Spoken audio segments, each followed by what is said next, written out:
Hi guys, good morning.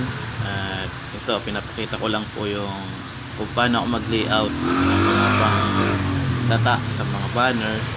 Ito po ay medyo may kalakihan kasi kaya malalaki yung letra. Yung haba ng banner niya ay nasa 37 inches. Tapos yung lapad niya ay nasa 18 inches. Kaya medyo nilakihan ko po yung mga letra.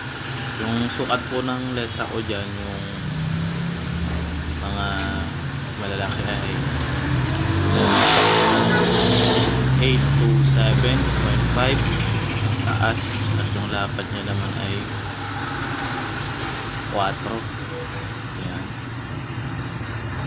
4 or 5. Ayun. Yan, ino-okit ko na guys.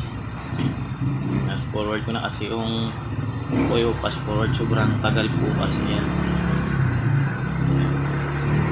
So hindi ko na dito napakita yung pagtatako ng banner kasi hindi na ako nagkaroon ng oras kasi sobrang rush na talaga yung banner, kailangan na. Ay hindi ko na nagawa mag video kasi unang-una yung cellphone ko biglang nagkahang kapag sobrang dami na kasi ng video dito, hindi ko pa natatanggal.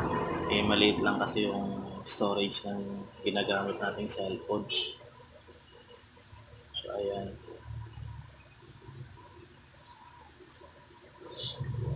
Ngayon mapapakita ko lang muna yung mga proseso kung paano ako mag-layout.